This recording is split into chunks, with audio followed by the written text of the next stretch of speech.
पहले भारतवंशी, पहले मुस्लिम, सबसे युवा।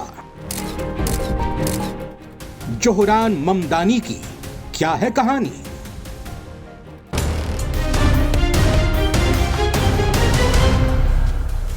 हमें मोदी को उसी तरह देखना चाहिए जैसे हम इजरायली पीएम बेंजामिन नेतन्याहू को देखते हैं। वो गुजरात 2002 के दंगों में मुसलमानों के खिलाफ हुई हिंसा के जिम्मेदार रहे हैं। अरबपति जैसी कोई चीज ही नहीं होनी चाहिए। दुनिया में इतनी असमानता है, यहां किसी के पास भी इतना पैसा नहीं होना चाहिए। अमेरिका को इजराइल को सैन्य सहायता तुरंत रोक देनी चाहिए जब तक वो गजा और वेस्ट बैंक की नाकाबंदी और कब्जे को जारी रखे। नमस्कार, बहुत बहुत स्वागत है आप सभी का। नवभारत टाइम्स आप देख रहे हैं, मैं रविंद्र सिंह आपके साथ। ये वक्त है सारी दुनिया का।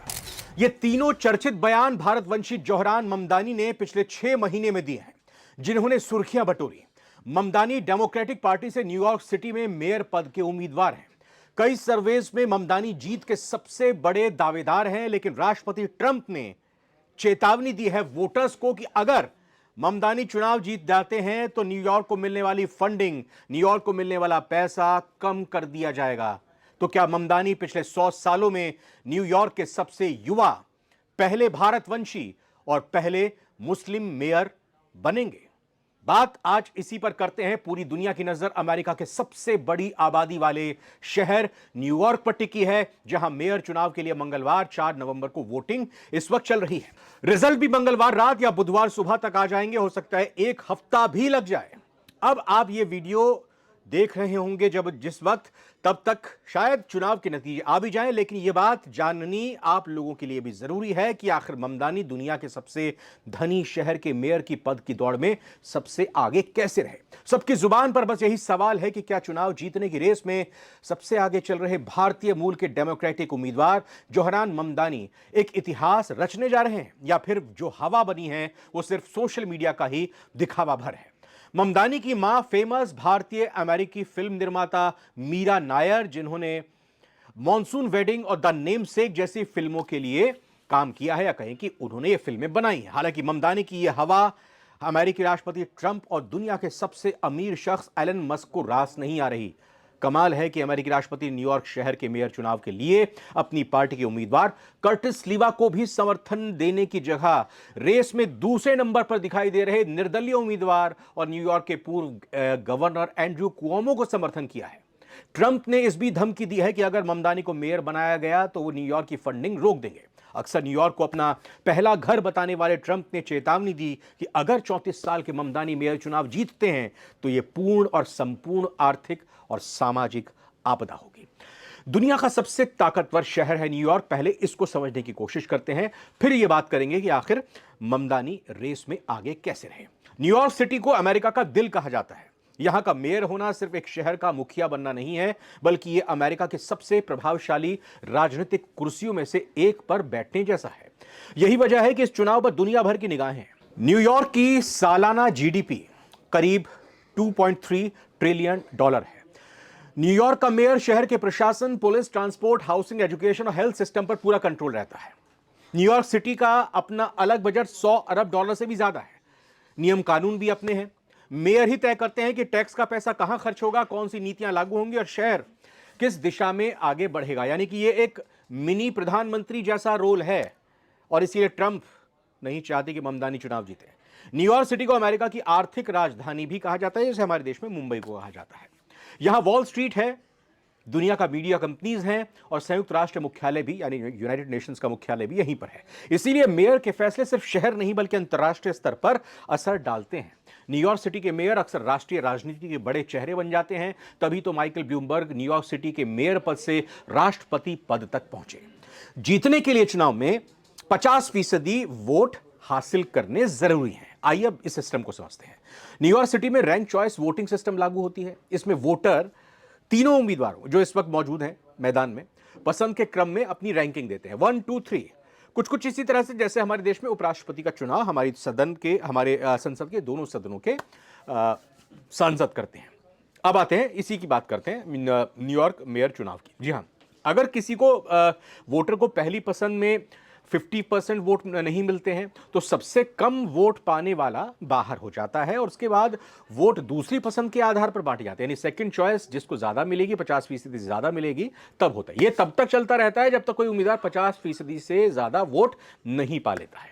वोटिंग के बाद 1-2 दिन बाद शुरुआती नतीजे आते हैं, लेकिन अंतिम रिजल्ट आने में लगभग 1 हफ्ता लग सकता है। जैसा हमने पहले ही बताया, हो सकता है ये नतीजा 48 घंटों के अंदर आ जाए, लेकिन ये भी है कि जो मेल से मेल होते हैं, बैलेट्स होते हैं, उनकी एब्सेंस में जब उनके वोट्स आते हैं तो उनकी वोटों की काउंटिंग होने में वक्त लगता है। इस वजह से पूरा 1 हफ्ते का समय लग जाता है।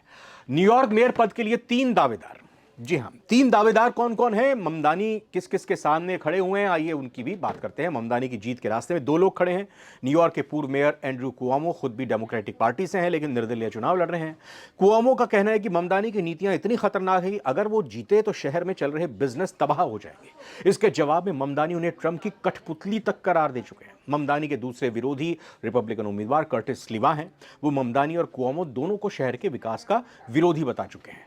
ममदानी ने 4 बड़े चुनावी वादे किए हैं जो एक तरह से कहें कि आम लोगों को हिट कर रहे हैं और ममदानी को अपनी पहली पसंद, चाहे वो अलग अलग पोल्स आ रहे हों सामने या फिर प्रचार के दौरान चीजें दिखाई दे रही हों, ममदानी आगे नजर आए। 4 कौन से वादे किए उन्होंने बताते हैं। पहला वादा किया कि घरों का किराया फ्रीज कर देंगे, यानी कि जैसा हमारे देश में होता है कि हर साल 10% किराया बढ़ जाता है। ममदानी का कहना कि सबसे महंगा शहर है न्यूयॉर्क, तो किराया जो होगा वो फ्रीज कर दिया जाएगा और उसकी एक समय सीमा तय कर दी जाएगी। उस समय के बाद ही किराया बढ़ाया जाएगा और ऐसा करने से जो किराएदार रहता है न्यूयॉर्क में आकर, वो महंगाई के बोझ से बच सके।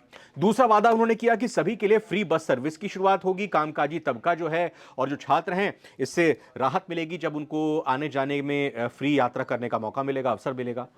तीसरा वादा उन्होंने किया कि सरकारी जो किराना दुकानें हैं उनको खोला जाएगा। अभी तक प्राइवेट सेक्टर की ही किराना दुकानें हैं, वहां पे प्रॉफिट के हिसाब से काम चलता है, तो सरकारी किराना दुकानें न्यूयॉर्क में खोली जाएंगी ताकि जो जरूरी चीजें हैं वो औने पौने दामों में ना बिके, वो एक तरह से कहें कि लोगों की कंट्रोल में रहे और लोगों के परचेसिंग पावर ज्यादा प्रभावित उससे ना हो। चौथा उन्होंने वादा किया कि बच्चों के लिए मुफ्त डे केयर सुविधा, यानी कि जो कामकाजी माँ बाप हैं वो अगर नौकरी पर जाते हैं, काम करने के लिए जाते हैं, तो उनके बच्चों के लिए डे केयर की सुविधा यहाँ पर न्यूयॉर्क में मेयर की ही तरफ से दी जाएगी, जिससे कामकाजी परिवारों को राहत मिलेगी। तो ये 4 बड़े वादे किए जो सभी को छूते हुए दिखाई दे रहे हैं। लेकिन इस बीच ट्रंप ने कहा है कि ममदानी पागल हैं, कम्युनिस्ट हैं।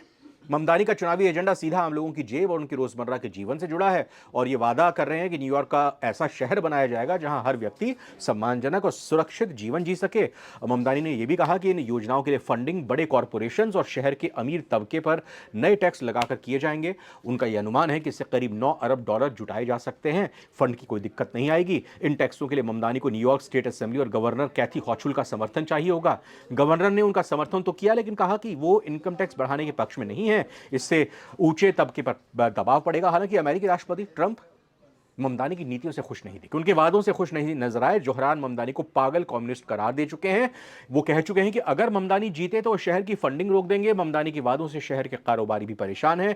जब जून में उन्होंने डेमोक्रेटिक प्राइमरी जीती तो वॉल स्ट्रीट में चिंता बढ़ गई थी। कई कारोबारियों ने शहर छोड़ने की धमकी तक दे दी थी। कुछ बिजनेसमैन ने कहा था कि न्यूयॉर्क अब बर्बाद होने से बस एक कदम दूर है। ममदानी खुद को डेमोक्रेटिक सोशलिस्ट कहते हैं, मतलब उनका ये कहना है, इसका मतलब हुआ कि वो कॉर्पोरेट्स की बजाय आम लोगों की नीतियों के पक्षधर हैं और इसीलिए ट्रंप हो या बिजनेसमैन कम्युनिटी हो, वो उनके खिलाफ है। ट्रंप ने जो धमकी दी है, कम्युनिस्ट कहा है, शहर की फंडिंग रोकने का जो एक तरह से धमकी दी है। अब देखते हैं क्या कुछ नतीजा निकल कर सामने आता है। लेकिन जो भी चीज़ें इस चुनाव के दौरान हुई हैं उसको देखकर यही कहा जा सकता है कि ट्रंप की सांसें तो फूली हैं।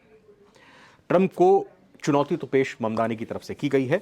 फिलहाल ये वीडियो कैसी लगी आपको ज़रूर बताइएगा। फिलहाल नमस्कार।